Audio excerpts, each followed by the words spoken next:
ঘরের একধারের এক কোণে খাটে কোণে শুয়েছিল।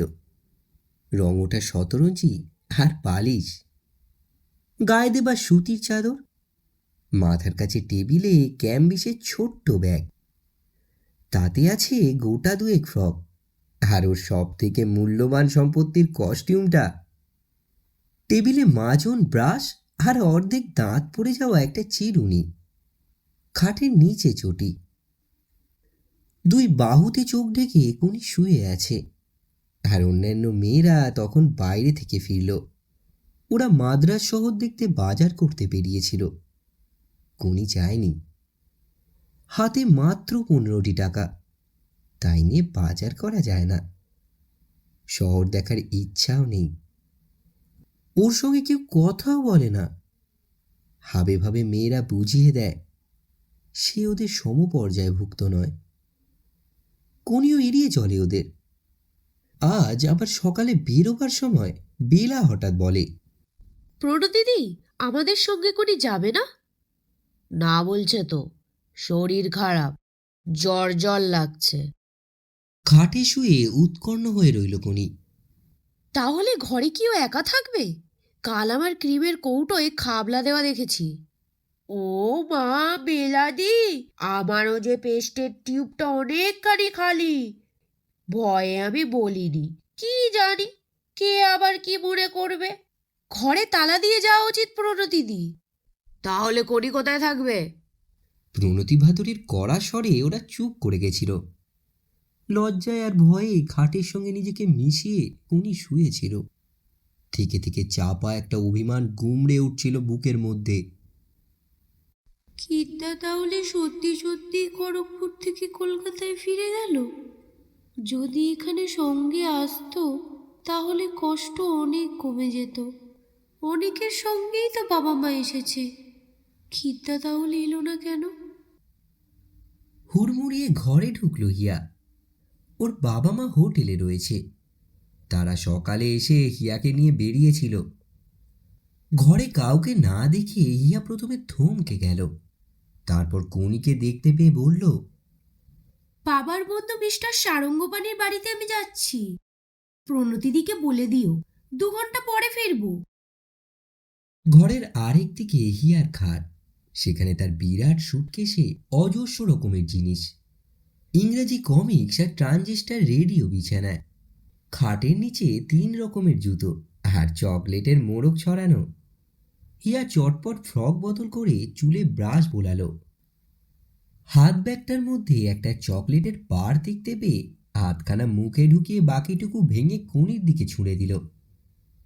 টুকরোটা এসে পড়ল কোনির বুকের কাছে। সেটা তুলে নিয়ে ছুঁড়ে দিল হিয়ার দিকে। হিয়ার গায়ে লাগল। একটু অবাক হয়ে হিয়া প্রশ্ন করল, খাও না তুমি? দিলেই খেতে হবে নাকি?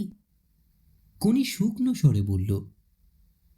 চকলেট টুকরোটা কুড়িয়ে জানলা দিয়ে বাইরে ছুঁড়ে ফেলে হিয়া বলল, বুঝেছি কেন খাবে না। কি বুঝেছ? স্প্রিংয়ের মতো কোনি ছিটকে উঠে বসল। যা বোঝার ঠিকই বুঝেছি। তুমি কমপ্লেক্সে ভুগছো, অযথা আমার ওপর রেগে আছো। হিয়া কথা বলতে বলতে বেলার টেবিলের দিকে এগিয়ে গেল। ক্রিমের কৌটোটা খুলে আঙুল ডুবিয়ে খানিকটা ক্রিম তুলে গালে লাগালো। বাবা বলেছিলেন রমা যশে গতবারের মতো 6টা গোল্ড এবার পাবে না। যদি স্টেট মিটে যেভাবে 100 ফিনিশ করেছিল সেইভাবে তুমি কাটতে পারো, কিন্তু আমি বলেছি তুমি তা পারবে না। হিয়া আর একটু ক্রিম তুলে নিয়ে দরজার দিকে এগিয়ে থমকে গেল। কোনির কাছে এসে ওর মুখে সেটুকু লাগিয়ে দিয়ে হেসে উঠল সে, এবং ছুটে ঘর থেকে বেরিয়ে যাবার সময় বলল, অত হিংসা ভালো নয়। কোনিকে বিভ্রান্ত করল হিয়ার এই কথাটা। আপন মনে সে বলল, বয়ে গেছে আমার হিংসে করতে। বড় লোক আমি দেখিয়ে চকলেট দেওয়া। কে চায় তোর ভিক্ষে? নিজের জিনিস অন্যকে দিতে হিয়া কার্পণ্য করে না। পরের জিনিস নেওয়া তো কোনটা নেই। মুখে ক্রিমটুকু অন্যমনস্কের মতো বুলিয়ে নিয়ে কোনি আবার বলল, এইসব হচ্ছে বড় লোকি চাল। লোককে দেখানো আপন পর জ্ঞান আমার নেই, বুঝি না যেন। ঘরে ঢুকলো হরিচরণ। ও, তুই একা রয়েছিস? ওরা গেল কোথায়? কি ঝামেলা দেখ তো, তোর নাম 4টে ইভেন্টে পাঠানো হয়েছিল, অথচ কোনোটাতেই নাম দেখছি না। নিশ্চয়ই গোলমাল হয়েছে কোথাও, খোঁজ নিয়ে দেখবক্ষণ। অমিয়া ফিরলে আমার সঙ্গে দেখা করতে বলিস তো। যেমন বেগে এসেছিল তেমনভাবেই হরিচরণ বেরিয়ে গেল, আর থ হয়ে রইল কোনি। এত দূরে এসে চ্যাম্পিয়নশিপে সে নামতে পারবে না, আর কিছু সে ভাবতে পারল না। আস্তে আস্তে একটা কান্না তার সারা শরীরটাকে ঝাঁকাতে শুরু করলো। ফাঁকা বিরাট ঘরটা একটু একটু করে ভরে উঠতে লাগলো মৃদু চাপা করুণ একটা স্বরে, আর তার মধ্যে একটা শব্দ মাঝে মাঝে ভেসে উঠছে, খিদা, খিদা। মেয়েরা ফিরল তর্ক করতে করতে। এবারের অলিম্পিককে মেক্সিকো না মেক্সিকো সিটি অলিম্পিক, কোনটা বলা সঠিক হবে? ওরা লক্ষ্যই করল না কণিকে। হঠাৎ তীক্ষ্ণ চিৎকারে সবাই সচকিত হয়ে বেলার দিকে তাকালো। হাতে খোলা ক্রিমের কৌটো। বেলা ক্ষিপ্তের মতো বলে উঠল, আমার ক্রিম আবার কে নিয়েছে এখান থেকে? কে নিয়েছে? আমি আজ বার করবই। বেরিয়ে যাবার সময় যা ছিল এখন তার থেকে অনেক কমে গেছে। কে একজন বলল, ঘরে তো কোনি ছাড়া আর কেউ ছিল না। অমিয়া হঠাৎ বলল, দেখ তো কোনির ব্যাগটা সরিয়ে ফরিয়ে রেখেছে কিনা। বেলা ছুটে গিয়ে ক্যাম্বিসের ব্যাগটা খুলে উপুর করল। সামান্য জিনিস কটা মেঝে পড়ল। কোনি বিস্ফারিত চোখে সেগুলোর দিকে তাকিয়ে। কথা বলার ক্ষমতা যেন লোপ পেয়েছে এই ঘটনার আকস্মিকতায়। বেলা পা দিয়ে কোনির কস্টিউমটা সরাতেই বলে সে নিচু হলো কস্টিউমটা তোলার জন্য। বেলা সেই মুহূর্তেই ওর চুল মুঠোয় টেনে মুখ উঁচু করে ধরল। কি মেরেছিস? কি মাখা রয়েছে তোর মুখে? আবিষ্কারের উত্তেজনায় বেলার দম বন্ধ হয়ে এলো। মেয়েরা এগিয়ে এলো কোনিকে ঘিরে। অমিয়া একটা আঙুল দিয়ে কোনির গাল ঘষে আঙুলটা নাকের কাছে ধরে বিচারকের মতো গম্ভীর স্বরে রায় দিল, ক্রিম, আমার ক্রিম। বেলা চিৎকার করে উঠল। তারপর ওরা সদ্য আবিষ্কৃত একটি দ্বীপের দিকে তাকিয়ে থাকা নাবিকদের মতো কোনিকে দেখতে পেল। কোনি পা ঝুলিয়ে খাটে বসে। মুখের বিস্ময় ভাব কাটেনি তখনও। অসহায় চোখে সকলের দিকে তাকিয়ে। কিছু বলার জন্য তার ঠোঁট নড়ছে, কিন্তু বলতে পারছে না। কোনি বোধহয় ফর্সা হতে চায়। একজন মন্তব্য করল, বাবা, আমি যা ভয়ে ছিলুম, বেলাদি বোধহয় আমাকেই চোর সন্দেহ করছে। আমারও পেশ তাহলে কে কমিয়েছে এবার বোঝা গেল। কোনি এতক্ষণে কথা বলল, ইয়া ক্রিম বার করে আমার মুখে মাখিয়ে দিয়েছে। আমি কখনো ক্রিম মাখি না। কি বললি? হিয়া? বেলা ঠাস করে কোনিকে চড় মারল। হিয়ার নামে অপবাদ দিচ্ছিস? জানিস ও কত বড় লোক? তোর মতো 10টা মেয়েকে ও ঝি রাখতে পারে। শেষকালে কিনা হিয়াকেই চোর বানাচ্ছিস? সত্যি বলছি বেলাদি, আমায় বিশ্বাস করো। হিয়া এসেছিল, আবার বেরিয়ে গেল ওর বাবার বন্ধুর বাড়িতে। চকলেটের আধখানা আমায় দিল, আর তোমার ক্রিমের কৌটো থেকে ক্রিম নিয়ে নিজে মাখলো আর আমাকেও মাখিয়ে দিল। গল্প লেখ কোনি, তুই মস্ত লেখক হবি। বেলার ধীরস্বরে বিদ্রুপ চাপকে উঠল। তাহলে তো একটা দ্বিতীয় ভাগ আগে কিনে দিতে হবে। অমিয়া তার খাটে শুয়ে মিটি মিটি হেসে বলল, আমি সত্যি বলছি। কোনির স্বর দুমড়ে মুচড়ে গেল কান্নায়।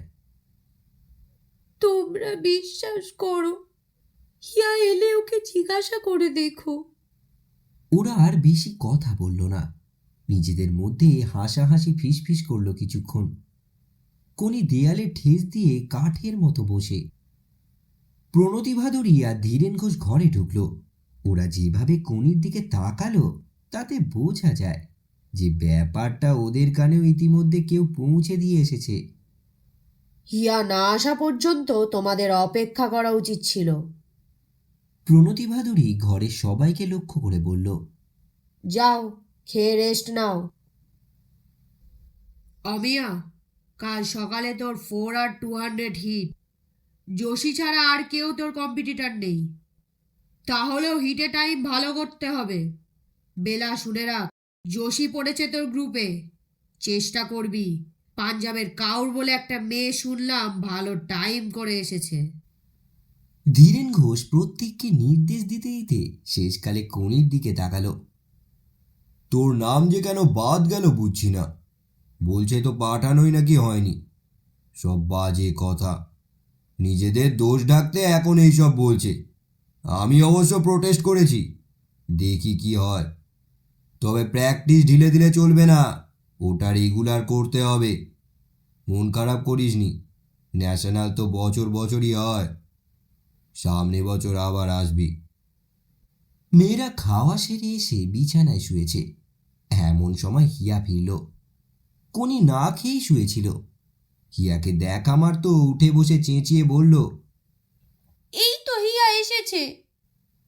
বেলা হাত ধরে হিয়াকে নিজের বিছানায় বসিয়ে বলল, আজ একটা ব্যাপার ঘটেছে। কোনি তোমাকে চোর বলেছে। হোয়াট? ঝটকা দিয়ে হিয়া উঠে দাঁড়ালো, দু চোখে আগুন নিয়ে। বসো বসো, আগে আমার কথাটা শুনে নাও। বেলা হাত ধরে টেনে হিয়াকে বসালো আবার।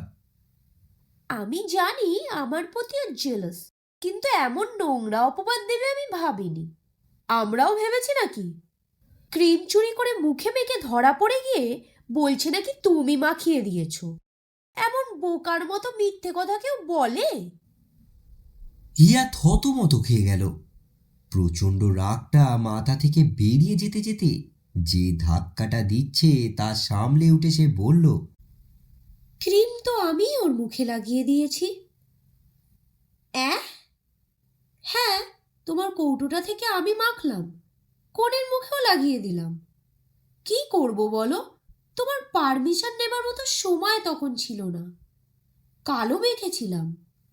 হিয়া ব্যাপারটা সেখানেই শেষ করে দিয়ে পোশাক বদলাতে ব্যস্ত হলো।